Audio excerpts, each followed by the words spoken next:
அணிகளின் மாநில செயலாளர் இடைக்கடை நா செல்வராஜ் அவர்களே,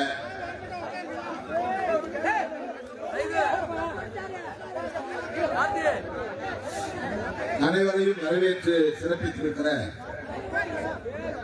மாநில ஒருங்கிணைப்பாளர் செங்கதிர் வளவன் அவர்களே, திண்டுக்கல் மேற்கு மாவட்ட செயலாளர் திருவளவன் அவர்களே, மாநில துணை செயலாளர் பொன்வளவன் அவர்களே, மாநகர மாவட்ட செயலாளர் மைதீன் பாபா அவர்களே, கிழக்கு மாவட்ட செயலாளர் தமிழ்முகம் அவர்களே, தெற்கு மாவட்ட செயலாளர் தமிழரசன் அவர்களே, முன்னிலை வகித்து நிகழ்வை சிறப்பித்துக் கொண்டிருக்கிற பூக்கடை செந்தில் கா முத்தையா, புதுவை அகன், சேலம் சீனிவாசன், சீர்காழி விஜயரங்கன், நா புதியகுமார், இரா Kalaivanan, கருப்புதுறை Moses, Sengodu Arasu, Valasai Rupakantha, Koyambedu Johnson, R K Thondaiman, Kanmani Ramachandran, Villupuram Ashokkumar, Namakkal Senguttuvan ஆகிய தோழர்களே,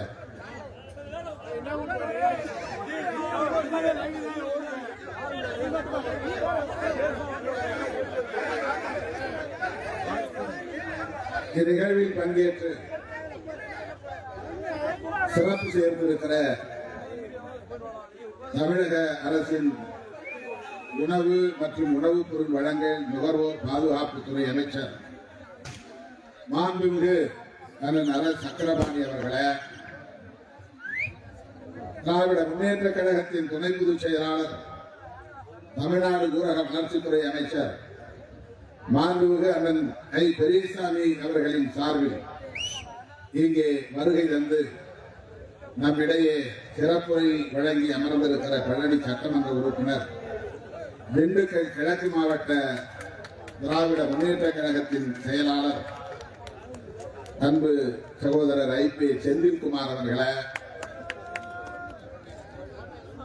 இந்த நிகழ்வில் பங்கேற்று இதனை சிறப்பித்துக் கொண்டிருக்கிற மார்க்சிஸ்ட் கம்யூனிஸ்ட் கட்சியின் மாவட்ட செயலாளர் அருமை தோழர் ஆர் சச்சிதானந்தன் அவர்களே,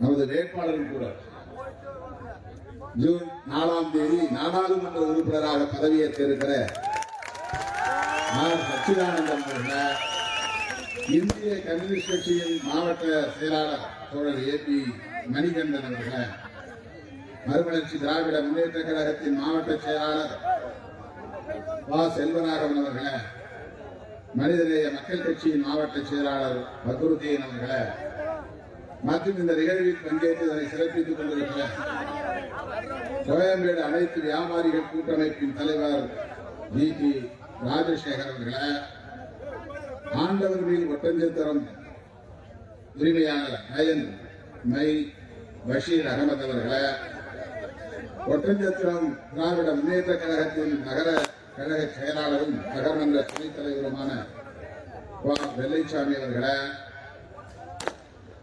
ஒட்டஞ்சத்திரம் நகர்மன்ற தலைவர் ஆதி திராவிட நலக்குழு மாவட்ட அமைப்பாளர் திருமலைசாமி அவர்களே, மகாத்மா காந்தி காய்கறி சந்தையின் பொறுப்பாளர் ஒட்டஞ்சத்திரம் பழனிசாமி அவர்களே, இந்த நிகழ்வில் பங்கேற்று இதனை சிறப்பித்துக் கொண்டிருக்கிற விடுதலை சிறுத்தைகள் கட்சியின்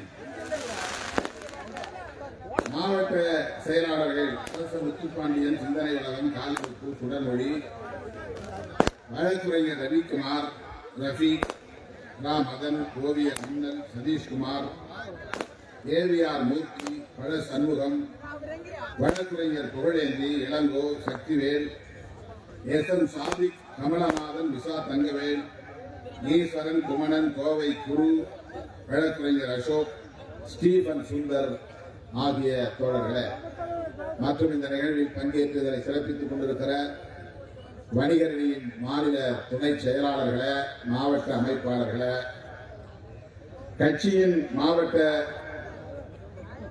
தொகுதி ஒன்றிய நகர அமைப்பாளர்களே, கட்சியின் முதன்மை செயலாளர் ஏ சி பாவரசு அவர்களே, தம்பி ஆற்றலரசு அவர்களே, தம்பி வே கனியமுதன் அவர்களே, தம்பி மோ எல்லாளன் அவர்களே,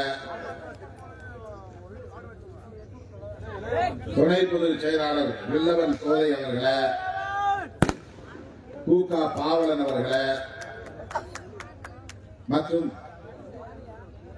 இளஞ்சேக்குவேரா அவர்களை இயக்கத்தின் முன்னணி பொறுப்பாளர்களை இந்த நிகழ்வில் பங்கேற்று இதனை சிறப்பித்துக் கொண்டிருக்கிற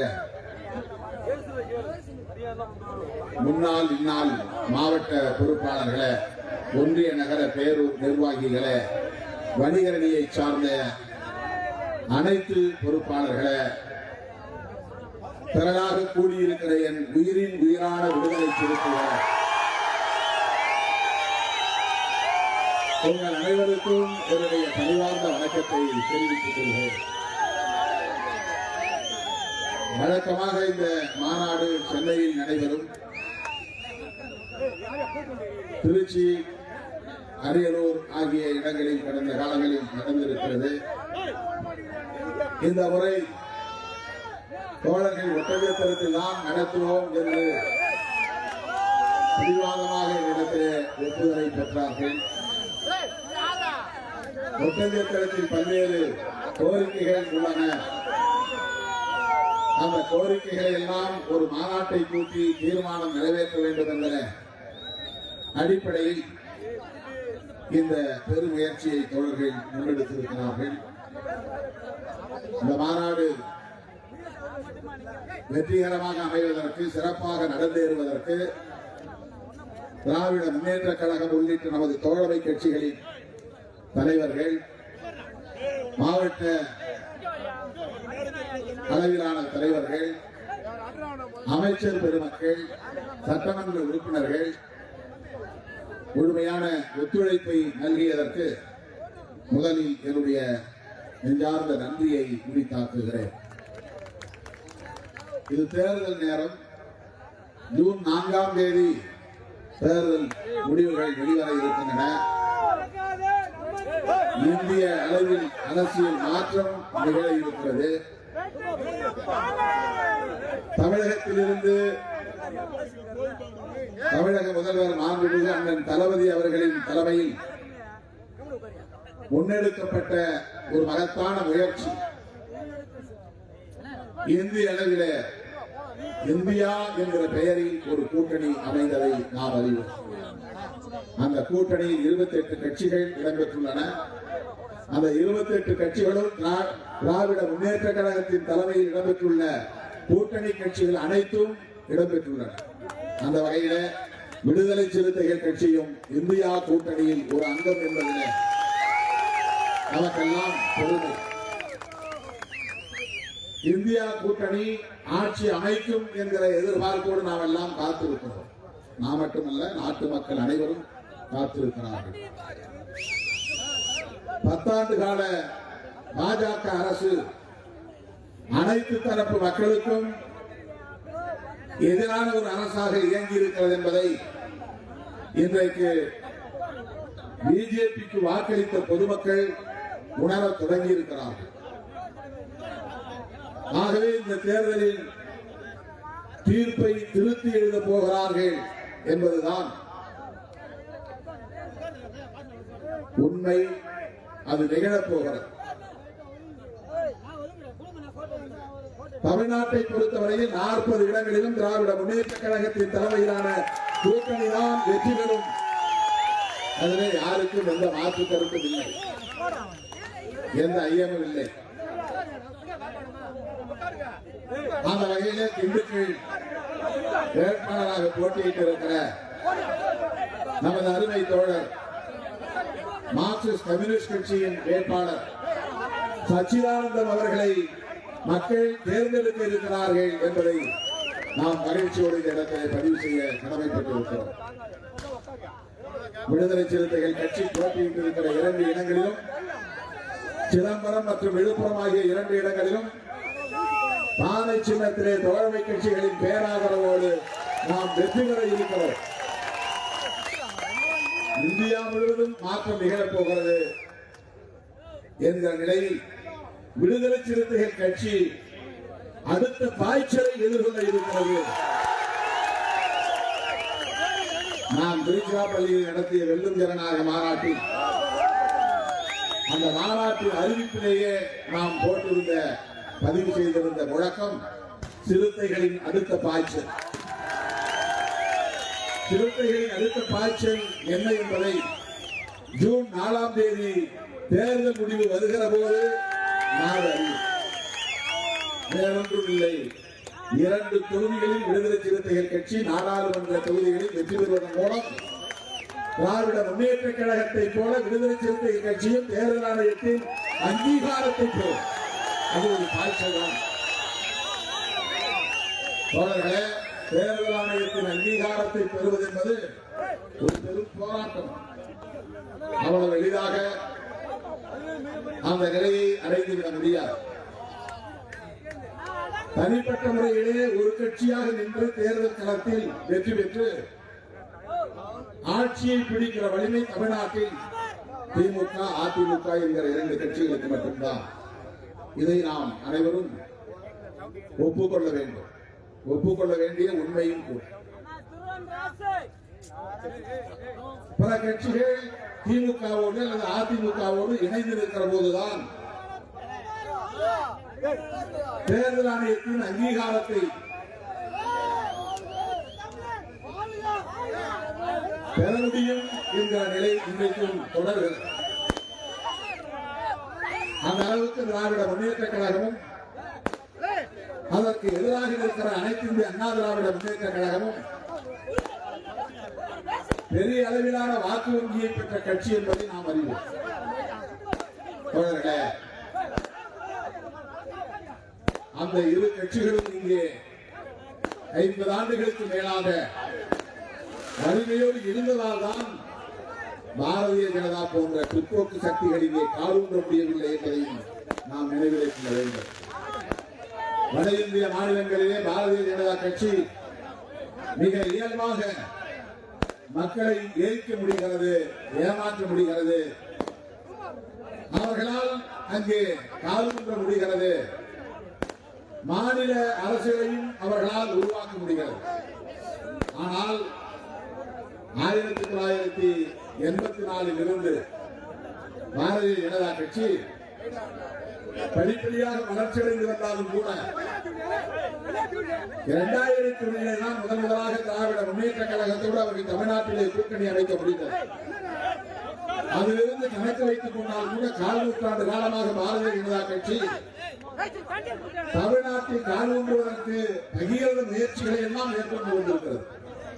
இந்த 4 நூற்றாண்டு காலத்தில் அவர்களால் இந்த மண்ணிலே காலூன்ற முடியவில்லை, ஒரு சக்தியாக அவர்களால் அங்கீகாரம் பெற முடியவில்லை. இப்போது கலைஞர் இல்லை, ஜெயலலிதா அம்மையார் இல்லை என்ற நிலையில மிக இலகுவாக திமுகவை வீழ்த்திவிட முடியும், அதிமுகவை இல்லாமல் அழித்தொழித்து விட முடியும் என்று கணக்கு போட்டார்கள். அவர்களின் கணக்கு தப்பு கணக்கு என்பதை கடந்த 2019 தேர்தலும் உணர்த்தியது, 2021 சட்டமன்ற தேர்தலும் உணர்த்தியது. இப்போது அவர்களுக்கு மிகப்பெரிய அளவிலே 2024ஆம் ஆண்டு நடைபெற்றிருக்கிற இந்த நாடாளுமன்ற பொதுத் தேர்தலும் பாடம் புகட்ட இருக்கிறது. பாரதிய ஜனதாவுக்கு தமிழ்நாட்டிலே வேலை இல்லை, திரும்பி போ என்று திருப்பி அனுப்புகிற ஒரு தேர்தல் முடிவாக ஜூன் 4ஆம் தேதி வர இருக்கிறது. அவர்களே, இப்படிப்பட்ட ஒரு சூழலில் தான் இங்கே வணிகரணி ஒரு மாநாட்டை கூட்டி 18 தீர்மானங்களை நிறைவேற்றியிருக்கிறார். நமது கட்சியின் வணிகரணி 18 தீர்மானங்களை நிறைவேற்றியிருக்கிறது. இந்த 18 தீர்மானங்களையும் மீண்டும் ஒருமுறை நீங்கள் கைகளை தட்டி அங்கீகரிக்க வேண்டும், நிறைவேற்ற வேண்டும் என்று நான் கேட்டுக்கொள்கிறேன். ஓங்கி தட்டி இந்த 18 தீர்மானங்களையும் இந்த மாநாடு நிறைவேற்றுகிறது என்பதை உறுதிப்படுத்த வேண்டுகிறேன். அனைவரும் கைகளை தட்டி இந்த மாநாட்டை தீர்மானங்களை நிறைவேற்ற வேண்டும் என்று கேட்டுக்கொள்கிறேன். வழக்கமாக நாம் நிறைவேற்றுகிற தீர்மானங்கள் தான், ஆனாலும் இந்த பகுதி ஒட்டி பல தீர்மானங்களை நம்முடைய தோழர்கள் நிறைவேற்றியிருக்கிறார்கள். அதை நான் சுட்டிக்காட்டுவது என்னுடைய கடமை. ஒட்டஞ்சத்திரம், பழனி ஆகிய பகுதிகளில் இங்கே இந்த பகுதியில் வணிகர்களின் பொதுமக்களின் உணர்வுகளை வெளிப்படுத்தக்கூடிய வகையில தீர்மானம் எண் 7 சாலையோர வியாபாரிகளின் வாழ்வாதாரத்தை பாதுகாக்க வேண்டும்.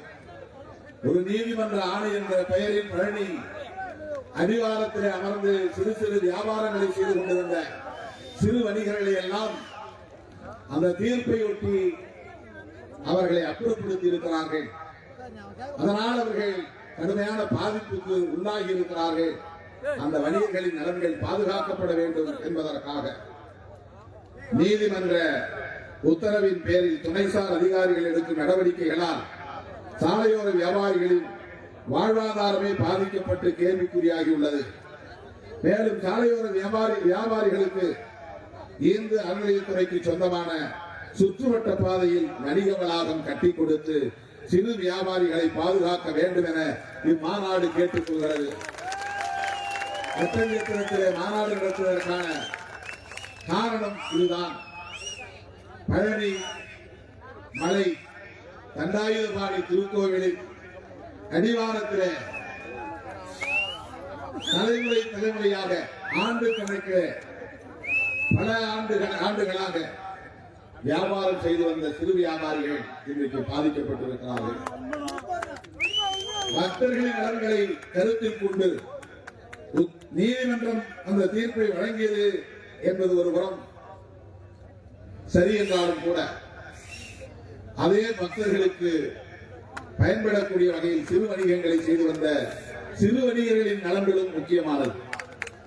அந்த கடைகளை அப்புறப்படுத்த வேண்டும் என்று சொன்ன நீதிமன்றம் அவர்களுக்கு ஒரு வளாகத்தை கட்டித்தர வேண்டும் அதே பகுதியில் என்று தீர்ப்பளித்திருந்தால் மகிழ்ச்சியாக இருந்தது.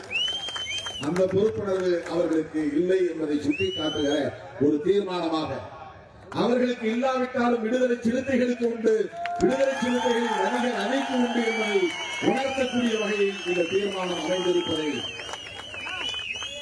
நாம் சுட்டிக்காட்டுவது நம்முடைய கடமை. அதே போல ஒட்டஞ்சத்திரம் தீர்மானம் எண் 8 ஒட்டஞ்சத்திரம் சாலையோர பூ மற்றும் பழ வியாபாரிகளுக்கு கடை ஒதுக்க வேண்டும். மாண்புமிகு அமைச்சர் அண்ணன் அரசு அக்ரபாணி அவர்களுக்கு நாம் விடுக்கிற வேண்டுகோளாக, அண்ணன் ஐ பெரியசாமி அவர்களுக்கு விடுக்கிற வேண்டுகோளாக, சட்டமன்ற உறுப்பினர் மதிப்பிற்குரிய நம்முடைய அண்ணன் ஐ பி செந்தில்குமார் அவர்களுக்கு விடுக்கிற வேண்டுகோளாக இந்த தீர்மானம் அமைந்திருக்கிறது என்பதை இந்த நேரத்திலே நான் பதிவு செய்ய விரும்புகிறேன். அவர்கள் ஏராளமான நற்பணிகளை நலப்பணிகளை இன்றைக்கு இந்த ஆட்சி அதிகாரத்தை பயன்படுத்தி ஏழை எளிய மக்களுக்கு செய்து வருகிறார்கள். அந்த வரிசையிலே இந்த கோரிக்கை ஒரு தீர்மானமாக இங்கே நிறைவேற்றப்பட்டிருப்பதை ஏற்று அவர்களின் நலன்களுக்கு உரிய நடவடிக்கைகளை அமைச்சர் பெருமக்கள் மேற்கொள்வார்கள் என்கிற நம்பிக்கையோடு அனைவரும் மீண்டும் ஒருமுறை கைத்தட்டி இந்த தீர்மானத்தை நிறைவேற்றி தருமாறு வேண்டுகொள்கிறேன். தீர்மானம் எண் 9 இதே ஒட்டஞ்சத்திரம் பகுதியை சார்ந்த கோரிக்கைதான். திண்டுக்கல் மாவட்டம் நிலக்கோட்டை சட்டமன்ற தொகுதியில் மல்லிகை, ரோஜா, முல்லை, சாமந்தி மற்றும் பல வகையான பூ வகைகள் பெருமளவிலே உற்பத்தி செய்யப்படுகின்றன. பூ விவசாயம் செய்யும் விவசாயிகளின் நீண்ட நாள் கோரிக்கையான அப்பகுதியில் அரசு வாசனை பொருள் திரவிய தொழிற்சாலை ஒன்றை தமிழ்நாடு அரசு அமைக்க வேண்டும் என்பது இந்த கோரிக்கை. இதுவும் நமது மாண்புமிகு அமைச்சர் பெருமக்களுக்கும் சட்டமன்ற உறுப்பினர்களுக்கும் நாம் விடுக்கிற வேண்டுகோள். ஆகவே இந்த பகுதியில் இந்த 3 தீர்மானங்களும் மக்களின் உணர்வுகளை பிரதிபலிக்கக்கூடியவையாக அமைந்திருக்கின்றன என்பதை நான் மகிழ்வோடு சுட்டிக்காட்ட கடமைப்பட்டிருக்கிறேன். மற்றபடி உள்ள அனைத்து தீர்மானங்களும் ஏற்கனவே நாம் பல்வேறு மாநாடுகளில் நிறைவேற்றிய தீர்மானங்கள் தான். இன்னொரு தீர்மானம் இந்த பகுதிக்கு பொருத்தமான தீர்மானம் எண் 14 காய்கறிகள் பதப்படுத்தும் கூடம் அமைக்க வேண்டும். திருப்பூர், கோயம்புத்தூர், பொள்ளாச்சி, மடத்துக்குளம், பழனி, ஒட்டஞ்சத்திரம் மற்றும் சுற்றியுள்ள பகுதிகளில் விளையும் காய்கறிகள் அனைத்தும் ஒட்டஞ்சத்திரம் காய்கறி சந்தைக்கு பெருமளவில் விற்பனைக்கு வருகின்றன. ஒட்டஞ்சத்திரத்தில் உள்ள காய்கறி சந்தை தமிழகத்தின் மிகப்பெரிய சந்தை என்பதாலும் அண்டை மாநிலங்களான கேரளா, கர்நாடகா, ஆந்திரா போன்ற மாநில வியாபாரிகளுக்கு ஒட்டஞ்சத்திரத்திலிருந்தே காய்கறிகள் அனுப்பி வைக்கப்படுவதால் சில நாட்களில் காய்கறிகளின் வரத்து அதிகமாக இருப்பதால் அவற்றை பாதுகாக்க ஒட்டஞ்சத்திரம் சந்தை பகுதியிலேயே காய்கறிகளை பதப்படுத்தும் கூடம் ஒன்றை அமைக்க வேண்டும் என்ற இந்த தீர்மானத்தை நீங்கள் மெதுவாக கைகளை தட்டி இதை நிறைவேற்றி தர வேண்டும். இதுவும் நமது தமிழக அரசுக்கு நாம் விடுக்கிற வேண்டுகோள். குறிப்பாக மாண்புமிகு அமைச்சர் பெருமக்களுக்கு, சட்டமன்ற உறுப்பினர்களுக்கு நாம் விடுக்கிற வேண்டுகோள். தீர்மானம் எண் 15 தென்னை நார் தொழிற்சாலை கோவை, பொள்ளாச்சி, உடுமலைப்பேட்டை, மடத்துக்குளம், பழனி, ஒட்டஞ்சத்திரம், தாராபுரம் பகுதிகளில் பெருமளவில் தென்னை மரங்கள் உள்ளன. தேங்காய் கொள்முதல் அதிக அளவில் இருப்பதாலும் தென்னை நார்கள் தொழிற்சாலை தேவைப்படுகிறது.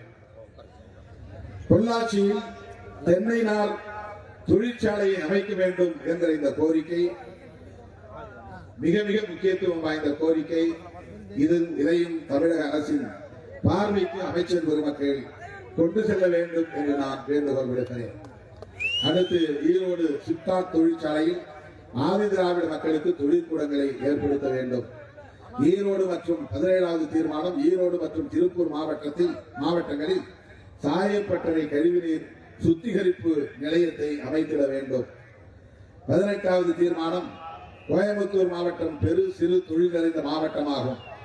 சிறு தொழில் நிறுவனங்களில் வீட்டு உபயோகத்திற்கான motor, grinder, mixie, fan, fridge போன்ற பொருட்கள் தயாரிக்கும் சிறு தொழில் அதிக பேர் செய்து வருகிறார்கள். ஆகவே சிறு தொழிற்சாலைகளை ஊக்குவிக்கும் வகையில் பொருளாதாரத்தை மேம்படுத்த தடையில்லா மின்சாரம் இலவசமாக வழங்கவும் மானியத்துடன் கூடிய தொழிற்சாலை தொடங்க தமிழக அரசு முன்வர வேண்டும் என இம்மாநாடு கேட்டுக் கொள்கிறது. இந்த 18 தீர்மானங்களில் இவை அனைத்தும் இந்த பகுதி சார்ந்த மேற்கு மாவட்டங்களை சார்ந்த பூ வியாபாரிகள், காய்கறி வியாபாரிகள், தென்னை மர விவசாயிகள் மற்றும் சிறு தொழில், குறுந்தொழில் போன்ற தொழில்களை செய்யக்கூடிய வணிகர்கள் ஆகியோரின் நலன்களை முன்னிறுத்தக்கூடிய தீர்மானங்களாக இருக்கின்றன. ஆகவே மாண்புமிகு தமிழக முதல்வர் அண்ணன் தளபதி அவர்களின் கவனத்திற்கு இந்த மாநாட்டின் தீர்மானங்களை எடுத்துச் செல்கிற பொறுப்பை நம்முடைய மாண்புமிகு அமைச்சர் பெருமக்களுக்கும் சட்டமன்ற உறுப்பினர் நம்முடைய ஐபி செந்தில்குமார் உள்ளிட்ட திராவிட முன்னேற்ற கழகத்தின் சட்டமன்ற உறுப்பினர்களுக்கும் வேண்டுகோளாக நான் வைக்க கடமைப்பட்டிருக்கிறேன். அருமை தோழர்களே, வணிகர்களின் நலன்கள் பாதுகாக்கப்பட வேண்டுமானால் மாநில அரசு மட்டுமே பொறுப்பேற்க முடியாது. பொருளாதாரம் தொடர்பான கொள்கை நிலைப்பாடுகளை எடுக்கிற அதிகாரம் இந்திய அரசுக்கு, டெல்லியே இருக்கிற மைய அரசுக்கு, ஒன்றிய அரசுக்கு தான் உண்டு. தம்பி கொஞ்சம் உட்காருங்க.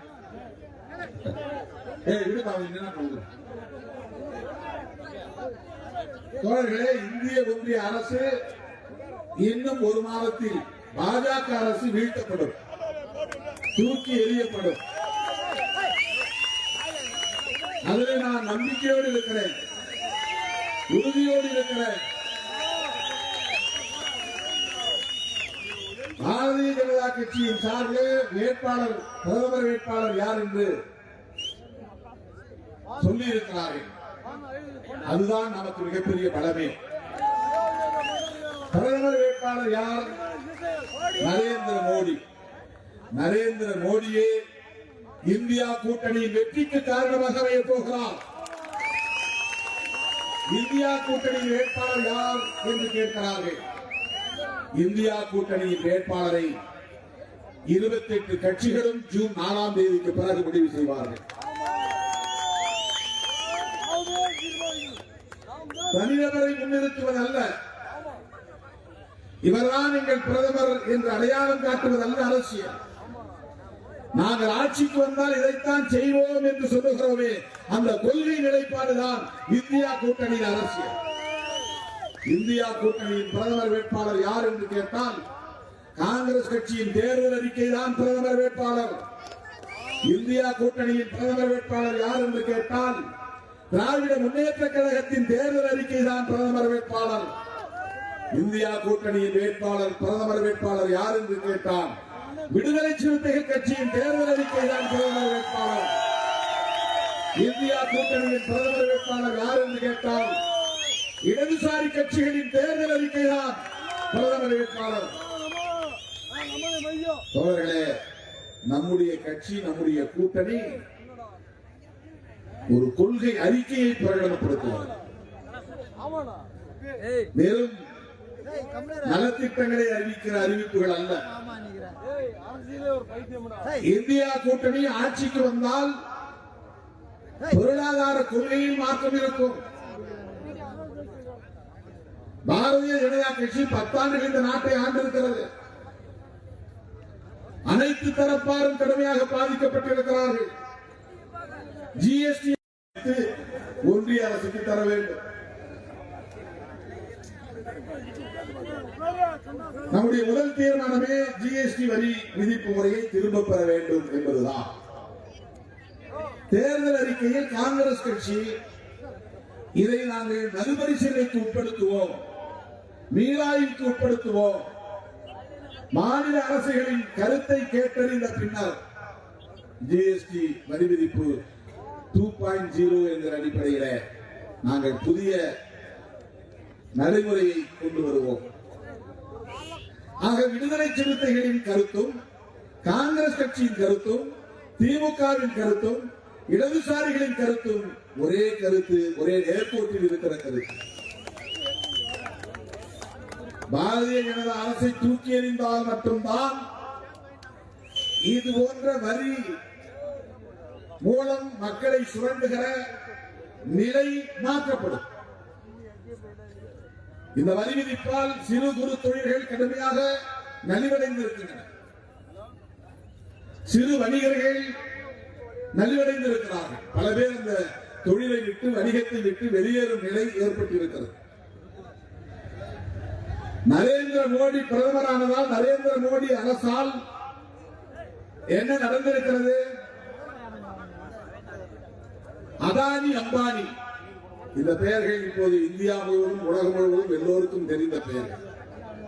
நரேந்திர மோடியின் பெயரை விட அதிக மக்களால் உச்சரிக்கப்படுகிற பெயர் இன்றைக்கு அம்பானி பெயரும் அதானியின் பெயரும் தான். அவர்கள் யார்? 10 ஆண்டுகளுக்கு முன்பு அவர்கள் சாதாரணமான கான்ட்ராக்டர். அதானி என்பவர் ஒரு சாதாரண கான்ட்ராக்டர், ஒரு ஒப்பந்ததாரர். குஜராத் மாநிலத்தில் சின்ன சின்ன வேலைகளை எடுத்து நெடுஞ்சாலை போடுவது, கட்டிடங்கள் கட்டுவது, பாலம் கட்டுவது, இது போன்ற அரசு வேலைகளை, ஒப்பந்த வேலைகளை எடுத்து செய்யக்கூடிய ஒரு ஒப்பந்ததாரர், அவ்வளவுதான், கான்ட்ராக்டர். 10 ஆண்டுகளில் அவருடைய வளர்ச்சி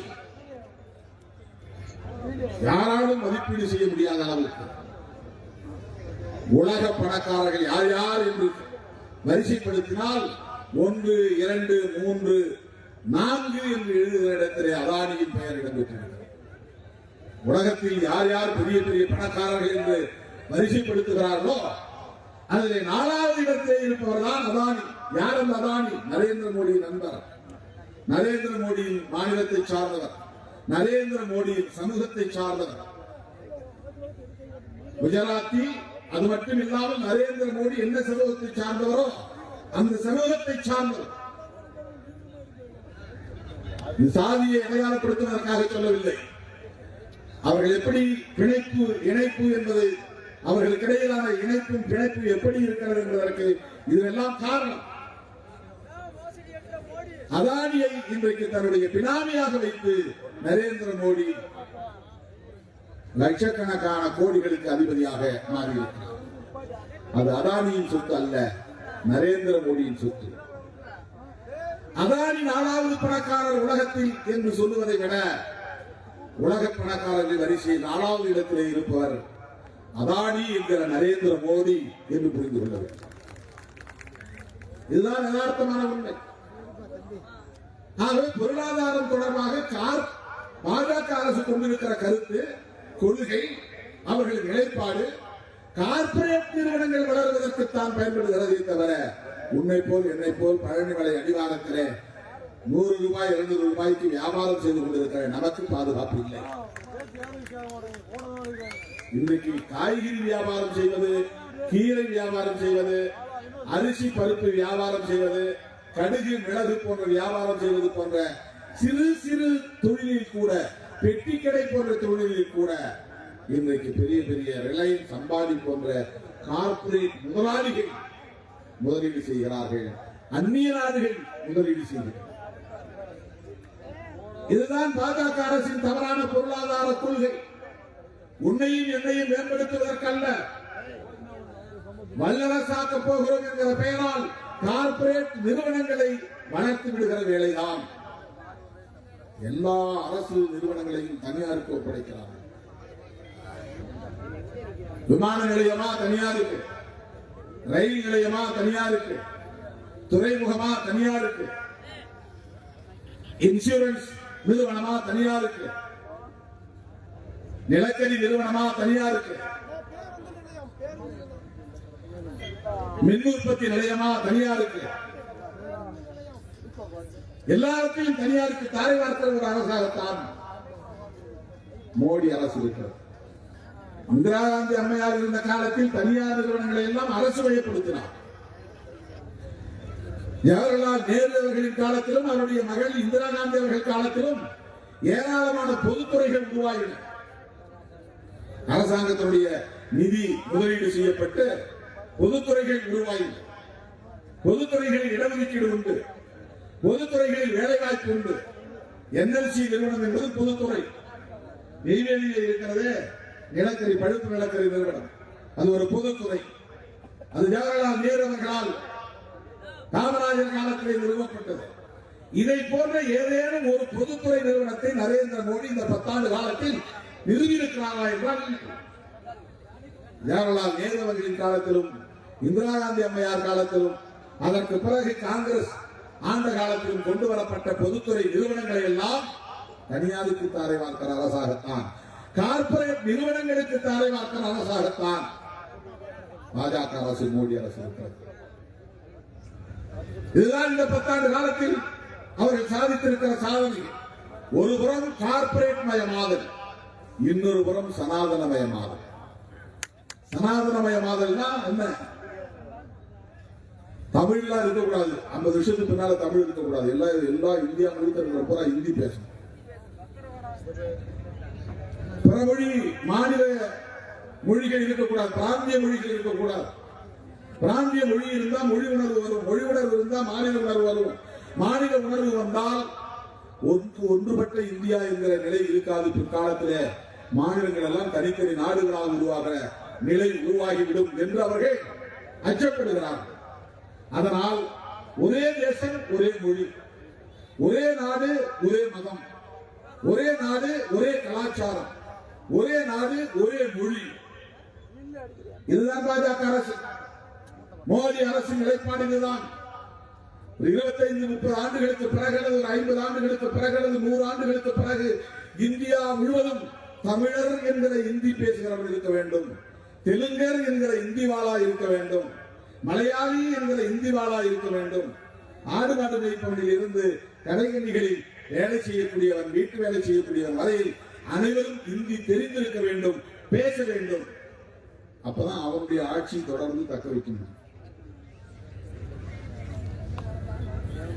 சனாதனமயமாதலில் இது ஒரு முக்கியமான வேலை திட்டம். இதுதான் மோடி அரசின் சாதனை. சனாதனமயமாதலில் அவர்கள் இன்னொன்றை செய்து கொண்டிருக்கிறார்கள். எல்லாவற்றையும் தனியார் மயமாக்கினால் தனியார் துறைகளில் இடஒதுக்கீடு கிடையாது, அரசு துறைகளில் தான் இடஒதுக்கீடு, பொதுத்துறைகளில் தான் இடஒதுக்கீடு. ஆகவே இடஒதுக்கீட்டை மெல்ல மெல்ல இல்லாமல் ஆக்கிவிடுது. இடஒதுக்கீடு இருக்கிறதுனால தான் திருமாவளவன் படிச்சான், திருமாவளவன் படிக்கிறதுனால தான் மோடியை முகத்திலேயே கிழிக்கிறான். இவர்களெல்லாம் இடஒதுக்கீடு இல்லாமல் இருந்தால் எவன் வீட்டையாவது அவன் அப்பா மாடு மேய்ச்சி வீட்டில் இவன் மாடு மேய்ச்சிருக்கான்.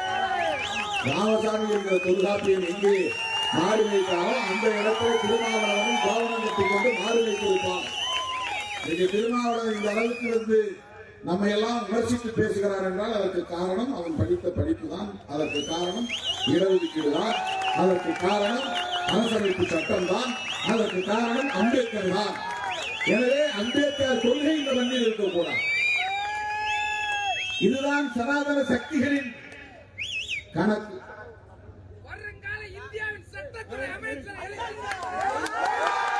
கார்பரேட் மயமாதல் ஒரு புறம் என்றால் சனாதனமயமாதல் ரொம்ப முக்கியமான விஷயம். இடஒதுக்கீட்டை இல்லாமல் ஆக்குவது. யார் யாருக்கு இடஒதுக்கீடு வருது? எஸ்சி மக்களுக்கு மட்டும்தான் இடஒதுக்கீடா? எஸ்டி மக்களுக்கு மட்டும்தான் இடஒதுக்கீடா? ஓபிசி மக்களுக்கும் இடஒதுக்கீடு உண்டு. ஓபிசிக்குள்ளே மைனாரிட்டி சிறுபான்மை மக்கள் வந்து விடுகிறார்கள். முஸ்லீம்கள், கிறிஸ்தவர்கள் இவர்கள் எல்லாம் பிசி சமூகத்தில் வர்றாங்க. ஓபிசி என்றால் அதர் பேக்வர்ட் கிளாஸ். தமிழ்நாட்டில் அதை வந்து எம்பிசி பிசி என்று முன்னாள் முதல்வர் அண்ணன் ஐயா நம்முடைய முத்தமிழறிஞர் கலைஞர் பிரித்தார். ஒரு 110 சாதிகளை எம்பிசி பிரிச்சார். பிசி மொத்தமா இருந்தா அதுல எல்லாரும் சமமா இல்ல, மோஸ்ட் பேக்வர்ட் அப்படி ஒரு 110 சாதிகள் இருக்கின்றன என்று அந்த சாதிகளை எல்லாம் பிரித்து எம்பிசி என்று அவர்களுக்கு தனியே ஒரு 20% இடஒதுக்கீடு. இந்தியாவிலேயே எந்த மாநிலத்திலும் இல்லாத ஒன்றை அன்றைய முதல்வர் முத்தமிழறிஞர் கலைஞர் அவர்கள் உருவாக்கி சமூக நீதியை நிலைநாட்டினார். இன்றைக்கு தமிழ்நாட்டிலே எஸ்சி, எஸ்டி, எம்பிசி, பிசி, இந்த பிசிக்குள்ளேயே முஸ்லிம்களுக்கு உள்ளொதுக்கீடு, எஸ்சிக்குள்ளேயே அருந்ததியருக்கு உள்ளொதுக்கீடு, பிசிக்குள்ளேயே கிறிஸ்தவருக்கு உள்ளொதுக்கீடு. இப்படி தமிழ்நாட்டிலே இன்றைக்கு 69% இடஒதுக்கீடு நடைமுறையில் இருக்கிறது. இந்த இடஒதுக்கீடு இருப்பதால் தான் இன்றைக்கு பல பிள்ளைகள் மருத்துவம் படிக்க முடிகிறது. ஆயிரக்கணக்கான பிள்ளைகள் தமிழ்நாட்டிலே டாக்டராக முடிகிறது. இந்த இடஒதுக்கீடு இருப்பதால் தான் பல்லாயிரக்கணக்கான தோழர்கள் பொறியாளர்களாக வெளியே வருகிறார்கள். வழக்கறிஞர்களாக தங்களை வளர்த்துக் கொள்கிறார்கள். வெளிச்சம் தெரிகிறது இன்றைக்கு அவர்களுக்கு. இந்த வெளிச்சம் எதிலிருந்து வருகிறது? இடஒதுக்கீட்டில் இருந்து வருகிறது.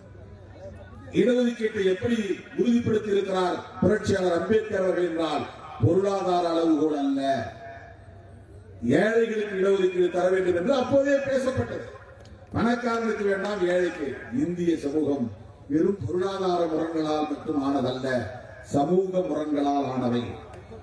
சாதியின் பெயரால் இங்கே காலம் காலமாக உரிமைகள் பதிக்கப்பட்டிருக்கின்றன, மறுக்கப்பட்டிருக்கின்றன. இந்த சாதியில் பிறந்தான் என்பதற்காகவே இவருக்கு கல்வி மறுக்கப்பட்டது, வேலைவாய்ப்பு மறுக்கப்பட்டது, அதிகாரம் மறுக்கப்பட்டது, நிலம் பறிக்கப்பட்டது, ஆயுதம் இல்லாதவர்களாக நிராயுதபாணிகளாக ஆக்கப்பட்டார்கள், நிலம் இல்லாதவர்களாக ஆக்கப்பட்டார்கள், கல்வி இல்லாதவர்களாக ஆக்கப்பட்டார்கள். ஒட்டுமொத்தத்தில் தலைமுறையாக பொருளாதாரம் இல்லாதவர்களாக ஆக்கப்பட்டார்கள். நிலம் இல்லாத இடத்திலே பொருளாதாரம் இருக்காது, கல்வி இல்லாத இடத்திலே பொருளாதாரம் வராது, அதிகாரம் இல்லாத இடத்திலே பொருளாதாரம் வராது. உன்னை நிரந்தரமாக பொருளாதாரம் இல்லாத கூலியாகவே வைத்திருக்க வேண்டும். அதற்கு கல்வியை தரக்கூடாது, அதிகாரத்தை தரக்கூடாது. இது தலைமுறையாக நீடித்தது. இது சாதியின் பெயரால் நிகழ்ந்தது. ஆகவேதான் புரட்சியாளர் அம்பேத்கர் அரசமைப்பு சட்டத்திலேயே சாதியின் பெயரால் உரிமை மறுக்கப்பட்டவர்களுக்கு மீண்டும் அந்த உரிமையை நிலைநாட்ட வேண்டும் என்று சோசியல் ஜஸ்டிஸ், சமூக நீதி என்கிற பெயரால் இடஒதுக்கீட்டை உறுதிப்படுத்தினார். அப்போது பிசிக்கு இடஒதுக்கீடு உறுதிப்படுத்தப்படவில்லை, ஓபிசி. ஆனால் அவர்களின் நலன்கள் விசாரிக்கப்பட வேண்டும், பரிசீலிக்கப்பட வேண்டும், ஆய்வுக்கு உட்படுத்தப்பட வேண்டும் என்று அப்போதே ஒரு கமிஷன் அமைக்க வேண்டும் என்ற கோரிக்கையை எழுப்பியவர் புரட்சியாளர் அம்பேத்கர் அவர்கள்.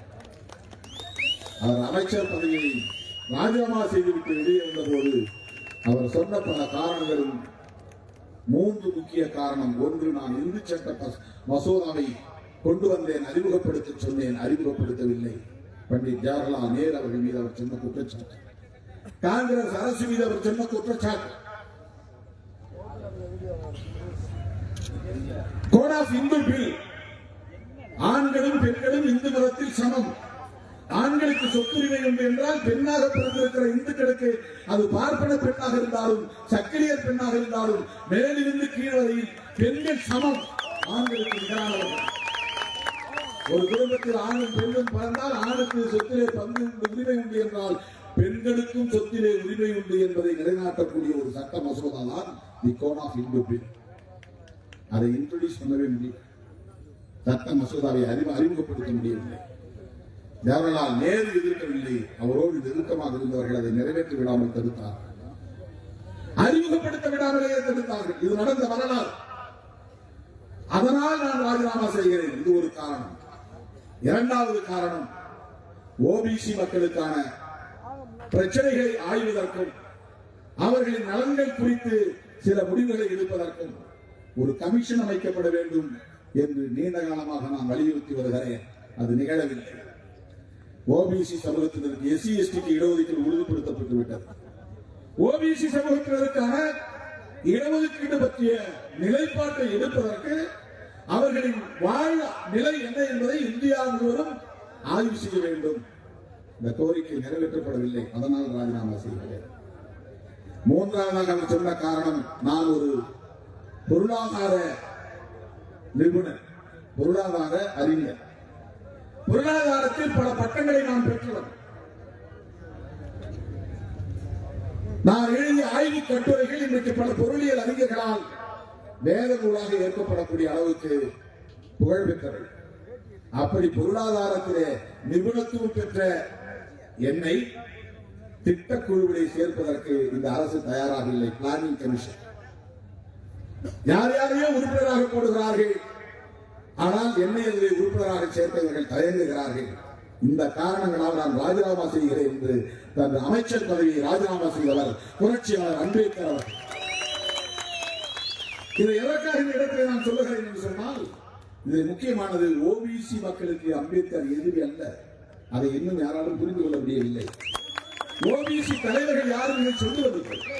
அவர்கள் சாதி விதியை மட்டும்தான் சொல்லுகிறார்கள். ஜெய் ஸ்ரீராம், மேல் சாதி, நான் சத்திரிய சாதி, இதைத்தான் சொல்லித் தருகிறார்களே தவிர அரசியல் சொல்லித் தருவதில்லை. புரட்சியாளர் அம்பேத்கர் அவர்கள் ஓபிசி மக்களுக்காக ஒரு கமிஷன் அமைக்க வேண்டும் என்று அப்போதே ஜவஹர்லால் நேரு அவர்களிடத்திலேயே முறையிட்டும் அது நடைபெறாத நிலையிலே, நிறைவேறாத நிலையிலே, அதற்காகவும் நான் என் வருத்தத்தை வெளிப்படுத்தி ராஜினாமா செய்கிறேன் என்று பதவியை ராஜினாமா செய்துவிட்டு வந்தவர்தான் புரட்சியாளர் அம்பேத்கர். அந்த பிரச்சனைக்கு பிறகுதான் காக்கா கலேல்கர் என்கிற பெயரில் இருந்தவர், அவருடைய பெயரில் ஒரு கமிஷன் அமைக்கப்பட்டது. அவர் ஒரு அறிக்கை தந்தார், ஆனால் அது நடைமுறைக்கு வரவில்லை. அதன் பிறகு மீண்டும் குரல் எழுந்தது. அதன் அடிப்படையில் பிபி மண்டல் யாதவ் என்ற ஒரு நாடாளுமன்ற உறுப்பினரின் தலைமையிலே ஒரு கமிஷன் அமைக்கப்பட்டது. அந்த மண்டல் கமிஷன் பரிந்துரை அப்படியே கிடப்பில் இருந்தது. விபி சிங் இந்தியாவின் பிரதமரானார். ராம்விலாஸ் பாஸ்வான் அவருக்கு இடக்கரமாகவும் வழக்கரமாகவும் இருந்தார். அவர்கள் இருவரும் தான் ஓபிசி மக்களுக்கான இடஒதுக்கீட்டை நடைமுறைப்படுத்திய தீர்வோம் என்று மண்டல் பரிந்துரையை நடைமுறைப்படுத்தினார்கள். இன்றைக்கு கல்வி வேலை வாய்ப்பில் பிற்படுத்தப்பட்டவர்களும் மிகவும் பிற்படுத்தப்பட்டவர்களும் இடம்பெற முடிகிறது என்றால் அதற்கு பிபி மண்டல் பரிந்துரை தான் காரணம், அதற்கு விபி சிங் தான் காரணம், அதற்கு ராம்விலாஸ் பாஸ்வான் என்கிற ஒரு தலித் தலைவர் தான் காரணம். நாங்க சத்திரிய சாதி சொல்லுகிற பசங்களுக்கு தெரியாது இந்த வரலாறு. இப்படிப்பட்ட கும்பலை தான் மோடி, அமித்ஷா போன்றவர்கள் ஏமாற்றி ஏய்த்து வைத்திருக்கிறார்கள். ஜெய் ஸ்ரீராம் சொல்லு, அது போதும். நீ பட்டினி கிடந்தாலும் எனக்கு பிரச்சனை இல்லை, நீ படிக்காத இருந்தாலும் எனக்கு பிரச்சனை இல்லை, விலைவாசி இருந்தாலும் எனக்கு பிரச்சனை இல்லை, நீ நானும் இந்து, ஜெய் ஸ்ரீராம். இதுதான் 10 ஆண்டு கால சாதனை, மோடியின் சாதனை, இந்த மக்களை ஏய்க்கிற சாதனை, ஏமாற்றுகிற சாதனை, அவர்களை மூடர்களாகவே வைத்திருக்கிற சாதனை, முட்டாள்களாகவே வைத்திருக்கிற சாதனை. வெறும் மதவெறி, சாதி வெறி மட்டும் ஊட்டி சத்திரியன் சத்திரியன் என்று சொல்லு, ஆண்ட பரம்பரை என்று சொல்லு. பொருளாதாரத்தை படிக்காதே, புவியியலை படிக்காதே, அறிவியலை படிக்காதே, தத்துவத்தை படிக்காதே, அரசியலை படிக்காதே, ஜெய் ஸ்ரீராம். இதுதான் மோடி, அமித்ஷாவின் சாதனை. தோழர்களே, சனாதனமயமாதலில் இந்த ஓபிசிக்கு இடஒதுக்கீடு கிடைத்தவுடன் இந்தியாவிலேயே பெரிய எதிர்ப்பு செய்த ஒரே கட்சி பாஜக. அப்ப அத்வானி தான் பிஜேபி தலைவர். இன்னைக்கு நட்டான்னு ஒரு ஆள் இருக்கிறார், பேரு பாருங்க, நட்டா.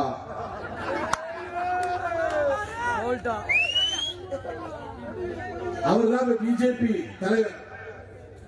அன்னைக்கு அத்வானி தலைவர். அந்த அத்வானி என்ன செய்தார் தெரியுமா? அன்றைக்கு விபி சிங் ஆட்சிக்கு அவங்களுடைய ஆதரவு தேவைப்பட்டுச்சு. அவங்களாம் சேர்ந்துதான் ஆட்சி அமைச்சாங்க. ஓபிசிக்கு இடஒதுக்கீடு ஆட்சிக்கு ஆதரவு திரும்ப பெறும், ஆட்சி கவிழ்ந்து போச்சு. இது விபி சிங் தெரியும். பிஜேபி சப்போர்ட் பண்ண மாட்டான், ஆட்சியை கவிழ்த்துருவான். ஆட்சி போனாலும் பரவாயில்லை, ஓபிசி இடஒதுக்கீடு உறுதிப்படுத்துவோம். எப்பேற்பட்ட ஒரு தியாகிக்காரன் விபி சிங். எவ்வளவு பெரிய சிந்தனை, எவ்வளவு பெரிய மனிதநேயம் இல்லை. அந்த விபிசிக்கு யாரு இங்க இருக்கிற இந்த சத்திரிய பரம்பரை சொல்றவையாமோ அவருக்கு நன்றி கூட சொல்ல மாட்டாங்க, நன்றி கூட சொல்ல மாட்டாங்க. அவங்களுக்கு தெரியாது இந்த அரசியல் சொல்றது ஆளு கிடையாது. வெறும் இங்க தமிழ்நாட்டில் கூட சாதி அரசியல் சொல்றதுதான் ஆள் இருக்கு. சத்திரியன் தோலை உயர்த்து, மரங்களிலிருந்து கல்லெடுத்து அடி, இதை சொல்லித்தான் தமிழ்நாட்டிலே அரசியல் தலைவர்கள் இருக்கிறார்கள். கேவலமான அரசியல்.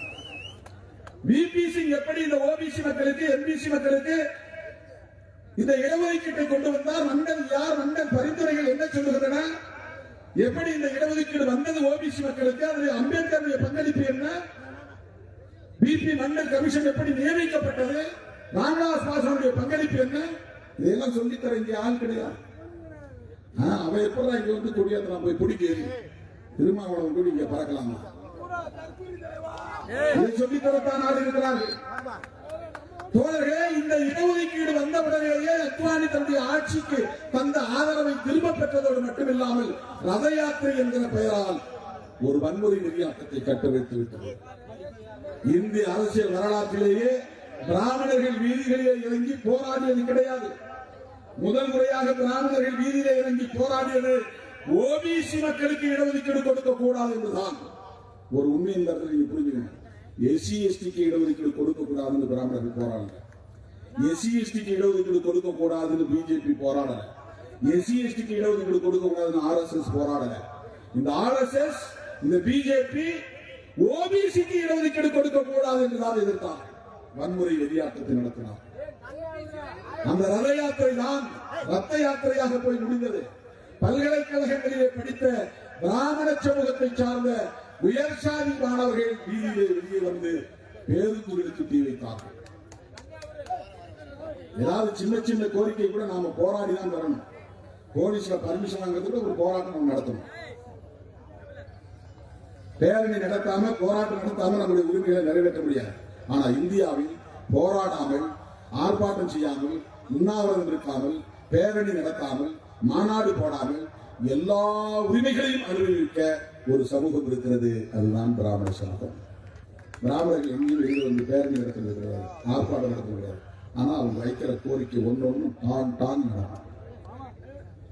அப்படியே கதவுகள் திறக்கும். அவன் நடந்து போறான்னா எல்லா பெருங்கதவுகளும் நெடுங்கதவுகளும் திறக்கும். ஆனா உழைக்கக்கூடிய நம்மால் போராடி போராடி அடிபட்டு உதைப்பட்டு மண்டை படந்து ரத்தம் சிந்திதான் சின்ன சின்ன உரிமைகளை நாம் பெறணும். இதுதான் சமூகம்.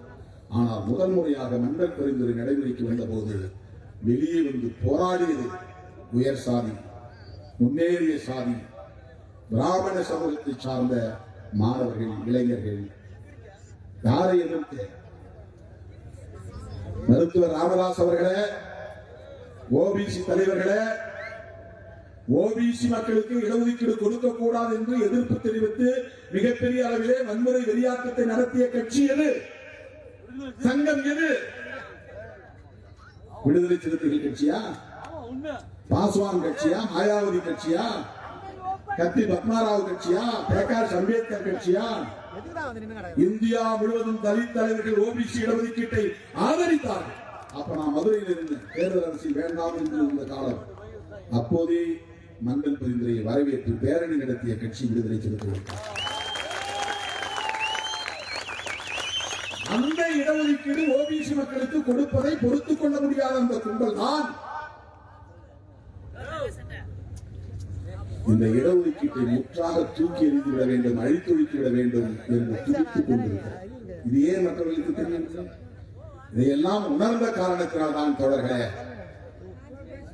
தந்தை பெரியாருக்கு பிறகு பேரறிஞர் அண்ணா, பேரறிஞர் அண்ணாவுக்கு பிறகு முத்தமிழறிஞர் கலைஞர், முத்தமிழறிஞர் கலைஞருக்கு பிறகு இன்றைக்கு தளபதி மு.க. ஸ்டாலின் பிஜேபிக்கு தமிழ்நாட்டில் இடமில்லை என்று சொல்லக்கூடிய ஒரு அரசியலை, சமூக நீதியை பாதுகாக்கக்கூடிய ஒரு அரசியலை இன்றைக்கு உயர்த்தி பிடிக்கிறார். ஏன் திருமாவளவன் தளபதி ஸ்டாலின் அவர்களோடு இருக்கிறான் என்றால் இதுதான் காரணம். சமூக நீதியை பாதுகாப்பதற்கு திராவிட முன்னேற்ற கழகம் இன்றைக்கு உறுதியாக இருக்கிறது. அந்த நிலைப்பாட்டில் உறுதியாக இருக்கிறது.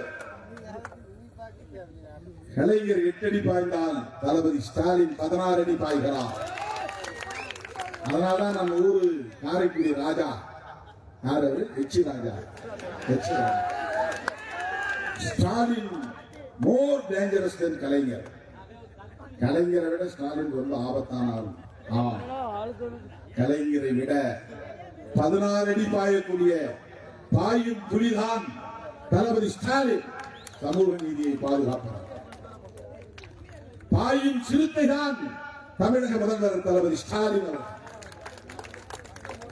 சனாதன சக்திகள் எவ்வளவோ அச்சுறுத்தி பார்த்தார்கள். ஒரு சின்ன டிஃபரன்ஸ், அவர் அப்படி மாற்றி முடிவெடுத்திருந்தார்னா, ஏன் எங்களை போய் நம்ம ஆன்டகனைஸ் பண்ணி எதிர்த்துக்கணும், பிஜேபியோட அப்படியே அட்ஜஸ்ட் பண்ணி போகலாம் அப்படின்னு சில தலைவர்கள் நம்ம போயிருக்காங்க. அந்த கூட்டணியில அவங்க யாரும் விரும்பி போகல, அட்ஜஸ்ட் பண்ணிக்கலாம்னு போயிருக்காங்க. அட்ஜஸ்ட் பண்ணிக்கலாம்னு போயிருக்காங்க. பாஜக கூட்டணி இருக்கிறவங்க, பாஜக கூட்டணி நல்ல கூட்டணி, மோடி நல்லவர் அப்படின்னு நினைச்சு யாரும் போகல. வேற வழி இல்லை, அட்ஜஸ்ட் பண்ணிக்கலாம். அப்பதான் இடி ரைடு வராது, சிபிஐ வழக்கு போடாது, அப்படி இல்லாம ஃப்ரீயா இருக்கலாம், அதுக்காக போனாங்க. அந்த மாதிரி பிஜேபியோட நட்பு வைத்திருந்தால் திமுகவுக்கு எந்த நெருக்கடியும் ஏற்பட்டிருக்காரு. செந்தில் பாலாஜி உள்ளே போயிருக்க மாட்டார், பொன்முடி பதவி இழந்திருக்க மாட்டார், அமைச்சர்களின் வீடுகள் ரைடு ஆகியிருக்கார். தொடர்களே, திராவிட முன்னேற்ற கழகம் பெரியாரின் பாசறைதான் என்பதை உறுதிப்படுத்தக்கூடிய வகையில பிஜேபி எதிர்ப்பில் இன்றைக்கும் உறுதியாக இருக்கிறார் தமிழக முதல்வர் அண்ணன் தளபதி ஸ்டாலின். சில பேர் யூடியூப் எல்லாம் பேசினாங்க, ஏன் 2 சீட்டு போய் ஒப்பந்தம் கையெழுத்து போடுறீங்க? அதாவது நமக்கு சாதாரணமா பேசுறாங்களா? ரொம்ப கவலைப்படுறாங்க. திருமாவளவன் எப்பேற்பட்ட தலைவர், அவர் பின்னால எவ்வளவு பெரிய மக்கள் சக்தி இருக்குது, அவருக்கு போய் 2 சீட்டு தரலாம் அப்படின்னு அவங்களுக்கு பெரிய கவலை. அதாவது திமுக கூட்டணியில இருந்து நம்மளை பிடிக்கிட்டா அந்த கூட்டணியை பலவீனப்படுத்த முடியும் அப்படின்னு நமக்கு ஆசையெல்லாம் காட்டி வெளியில பேட்டிலாம் கொடுத்தாங்க. இவர் நினைச்சா ஏடிஎம்கே போனார்னா இவருக்கு 4-5 சீட்டு கிடைக்கும், அவருக்கு ராஜ்யசபாலாம் கிடைக்கும், அப்புறம் எம்எல்ஏ சீட்ல நாளைக்கு பெரிய அளவில் அவர் வாங்க முடியும் இப்படிலாம் சொல்லி பார்த்தாங்க. நான் சொன்னேன், 2 இருந்தாலும் திமுக கூட்டணி தான், 3 இருந்தாலும் திமுக கூட்டணி தான், 2 இல்லை இந்த தேர்தல் அப்படின்னு சொன்னாலும் திமுக கூட்டணி தான். திமுக கூட்டணி முடிவெடுப்பதற்கு காரணம் பிஜேபியை தமிழ்நாட்டிலிருந்து விரட்ட வேண்டும், அகில இந்திய அளவிலிருந்து ஆட்சியிடத்திலிருந்து விரட்ட வேண்டும். ஏன்? அது என்ன? விடுதலை சிறுத்தைகளுக்கு லாபம்? விடுதலை சிறுத்தைகள் கட்சி என்கிற தனிப்பட்ட ஒரு கட்சிக்கு லாபமா நஷ்டமா என்பதல்ல கணக்கு. இந்த நாட்டுக்கு பாதுகாப்பு தேவை, சமூக நீதிக்கு பாதுகாப்பு தேவை. 10 ஆண்டுகள் இந்த நாட்டை ஆண்ட பிஜேபி தொடர்ந்து ஆளக்கூடாது. இதை 10 ஆண்டுகளாக பேசி வருகிறவன் திருமாவளவன். தோழர்களே, சனாதனமயமாதல் என்பது இன்னொரு புறம் சமூக நீதியை அழித்தொழிப்பது, சாதி உணர்வுகளை வளர்ப்பது, மதவெறியை தூண்டுவது, இந்தியர்களை இந்துக்கள் அல்லாதவர்கள் என்று பிரிப்பது, முஸ்லிம்களுக்கு வெறுப்பு, முஸ்லிம்களுக்கு எதிராக வெறுப்பை விதைப்பது, கிறிஸ்தவர்களுக்கு எதிராக வெறுப்பை விதைப்பது, இதுதான் சனாதனமயமானது. அப்படிப்பட்ட பிஜேபி ஆட்சி இருக்கக்கூடாது, அது தொடரக்கூடாது. அந்த ஆட்சி வீழ்த்தப்பட வேண்டும். அப்போதுதான் வணிகர்களின் இந்த கோரிக்கைகள் 18 தீர்மானங்களும் இங்கே நிறைவேற்றப்படக்கூடிய கோரிக்கைகளாக மாறும். எனது அருமை தோழர்களே, அதற்கான களத்தை நாம் அமைத்து விட்டோம். திராவிட முன்னேற்ற கழக தலைவர் என்னும் தளபதி அவர்கள் இந்தியா முழுவதும் பயணம் செய்து ஜனநாயக சக்திகளை எல்லாம் ஒருங்கிணைப்பதில் பெரும் முன்முயற்சியை மேற்கொண்டவர். அவருடைய பிறந்த நாளில் நான் பேசினேன், என் பிறந்த நாளில் நான் பேசினேன், முரசொலி 75வது ஆண்டு விழாவிலே பேசினேன். அண்ணா, நீங்க தமிழ்நாட்டுக்குள்ள நின்று கூடாது, இந்தியா பூரா போங்க, கெஜ்ரிவாலை பாருங்க, மம்தா பானர்ஜியை பாருங்க, இவங்கெல்லாம் ஒன்று சேர்க்க வேண்டிய தேவை இருக்கிறது, திமுகவுக்கு அந்த பொறுப்பு இருக்கிறது. எங்களால் அது முடியாது, உங்களால் முடியும். இந்த வேண்டுகோளை வைத்த இயக்கம் விடுதலை சிறுத்தைகள் கட்சி. இந்தியா கூட்டணி இன்றைக்கு உருவாகி இருக்கிறது என்றால் அதில் விடுதலை சிறுத்தைகளுக்கு ஒரு சின்ன பங்கு இருக்கிறது. அந்த இந்தியா கூட்டணி இன்றைக்கு ராகுல் காந்தி என்ற ஒரு இளம் தலைவரை முன்னிறுத்துகிறது. அவர் இந்திய அரசியல் வரலாற்றில் இல்லாத அளவுக்கு தெற்கிருந்து வடக்கே பல 1000 கிலோமீட்டர் நடந்தே போனார். கிழக்கிருந்து மேற்கே பல 1000 கிலோமீட்டர் நடந்தே போனார். நடந்தார் என்பதை விட இந்திய மண்ணை அளந்தார் என்றுதான் சொல்ல வேண்டும். கோடிக்கணக்கான மக்களை சந்தித்தார். மக்கள் சீனம் அமைத்த மாவோவுக்கு பிறகு அரசியல் வரலாற்றில் ஒரு மாபெரும் நெடும்பயணத்தை நடத்தியவர் ராகுல் காந்தி. அதை நாம் மறுத்துவிட முடியாது. அவரும் சரி, அவருடைய தந்தை ராஜீவ் காந்தியும் சரி, அவருடைய அம்மா இந்திரா காந்தி அம்மையாரும் சரி, இந்திரா காந்தி அம்மையாருடைய தந்தை ஜவஹர்லால் நேரு அவர்களும் சரி, பல முரண்பாடுகள் நமக்கு இருந்தாலும் ஒரு புள்ளியில் நம்மோடு உடன்படுகிற தலைவர்கள். என்ன ஒரு புள்ளி என்றால் மதசார்பின்மையை பாதுகாப்பது. மனிதர்கள் எந்த மதத்தையும் சார்ந்திருக்கலாம், அரசு ஒரு மதம் சார்ந்ததாக இருக்கக்கூடாது. இந்த நிலைப்பாட்டில் ஜவஹர்லால் நேரு உறுதியாக இருந்தார். இந்த நிலைப்பாட்டில் மகாத்மா காந்தி உறுதியாக இருந்தார். அதனால்தான் காந்தியை சுட்டுக் கொன்றார்கள். அவர் ராமபக்தர், தீவிர இந்துத்துவ சிந்தனையாளர், இந்த பிறவி அடுத்த பிறவி என்ற மறுபிறவின் மீது நம்பிக்கை உள்ளவர், சனாதனத்தின் மீது நம்பிக்கை உள்ளவர்.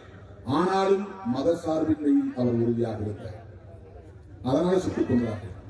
ஆக மகாத்மா காந்தி பாதுகாத்த மதசார்பின்மை, ஜவஹர்லால் நேரு பாதுகாத்த மதசார்பின்மை, இந்திரா காந்தி பாதுகாத்த மதசார்பின்மை, ராஜீவ் காந்தி பாதுகாத்த மதசார்பின்மை. இந்த மதசார்பின்மையை பாதுகாப்பதற்காக இன்றைக்கு களத்திலே நம்மோடு கரங்கோர்த்து நிற்பவர் தான் ராகுல் காந்தி. ஏன் காங்கிரஸ் இதற்கு எல்லாத்தையும் ஒட்டுமொத்தமாக ஒரு வேலையை செய்ய போகிறார்கள்? இது எல்லாத்தையும் தனித்தனியா செய்யணும் அவசியம் இல்லை. ஒன்னே ஒன்றுதான் செய்யணும். என்னன்னா, மறுபடியும் ஆட்சிக்கு வந்தால் அம்பேத்கர் எழுதிய அரசமைப்பு சட்டத்தை தூக்கி எறிவதுதான். ஏன் மோடி மீண்டும் ஆட்சிக்கு வரக்கூடாது என்று புரிந்து கொள்ள முடிகிறதா? ஏன் கடுமையாக எதிர்க்கிறோம் என்பதை உணர்ந்து கொள்ள முடிகிறதா? மீண்டும் மோடி பிரதமரானால் கார்பரேட்டுகள் வளரும், சனாதனம் வளரும், சாதிநெறி வளரும், மதநெறி வளரும், இந்து முஸ்லிம் பகை வளரும், மக்களிடையே அமைதி இருக்காது. எல்லாவற்றையும் விட புரட்சியாளர் அம்பேத்கர் எழுதிய அரசமைப்பு சட்டம் இருக்காது.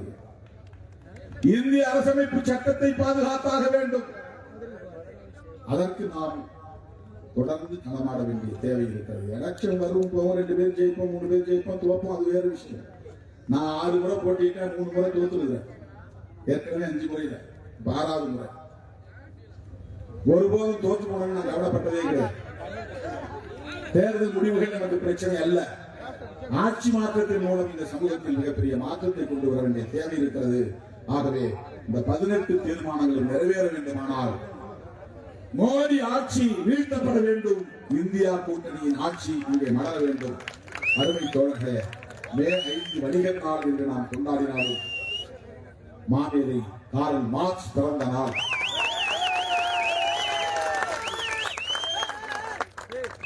புரட்சியாளர் அம்பேத்கருக்கே, தந்தை பெரியாருக்கே இந்த அரசியலில் முன்னோடியாக இருந்தவர். அம்பேத்கருக்கே முன்னோடி, தந்தை பெரியாருக்கே முன்னோடி. தமிழ்நாட்டில் தோன்றிய பண்டித அயோத்திதாசர் நினைவு அந்த மாமனிதர்களுக்கு விடுதலை சிறுத்தைகளின் சார்பில், வணிகர்களின் சார்பில் எமது செம்மாந்த வீர வணக்கத்தை செலுத்தி நம்முடைய இயக்க தளபதி உலக பிச்சை பெட்டி வணங்காமுடி சந்திரன் நினைவு நாள். அந்த மாவீரனுக்கு இந்த நேரத்தில் லட்சோப லட்சக்கணக்கான விடுதலை சிறுத்தைகளின் சார்பில் வீர வணக்கம் செலுத்தி சேலத்தில விடுதலை சிறுத்தைகள் கட்சியின் சார்பில் 8ஆம் தேதி மாரியம்மன் கோயில் வழிபாட்டு உரிமைக்கான ஆர்ப்பாட்டம் நடைபெறுகிறது. அந்த ஆர்ப்பாட்டத்தில் பங்கேற்க வேண்டும் என்று அழைப்பு விடுத்து நம்முடைய மாநாட்டில் பங்கேற்று சிறப்பித்த மாண்புமிகு அமைச்சர் நர சக்கரபாணி அவர்களுக்கும் சட்டமன்ற உறுப்பினர் ஐ.பி. செந்தில்குமார் அவர்களுக்கும் நமது தோழமை கட்சிகளின் தலைவர்களுக்கும் என்னுடைய நெஞ்சார்ந்த நன்றியை தெரிவித்து விடைபெறுகிறேன். நன்றி, வணக்கம்.